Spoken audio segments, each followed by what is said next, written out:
திருச்சி நகரின் முக்கிய 3 இடங்களில் வெடிகுண்டு தாக்குதல் நடத்தப்படும் என்று காவல்துறை கட்டுப்பாட்டு அறைக்கு மர்ம தொலைபேசி மிரட்டல் புரளி என்று கண்டறியப்பட்டுள்ளது. இன்று காலை திருச்சி கண்டோன்மெண்ட் காவல் நிலைய கட்டுப்பாட்டு அறையை தொடர்பு கொண்ட மர்ம நபர் திருச்சி ரயில் சந்திப்பு, சத்திரம் மற்றும் மத்திய பேருந்து நிலையங்களில் வெடிகுண்டுகள் வைக்கப்பட்டுள்ளதாகவும் அவைகள் வெடிக்கும் முன் கண்டுபிடித்து பொதுமக்களை காப்பாற்றிக் கொள்ளவும் என்று கூறி அழைப்பை துண்டித்துவிட்டார்.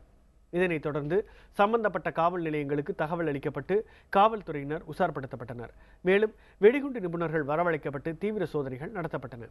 இதேபோல் திருச்சி ரயில் நிலையத்தை கடந்து சென்ற ரயில்களும் தீவிர சோதனைக்கு உட்படுத்தப்பட்டன. பல மணி நேர தேடுதலுக்கு பின்னர் இந்த தொலைபேசி அழைப்பு வெறும் புரளி என்று கண்டறியப்பட்டது.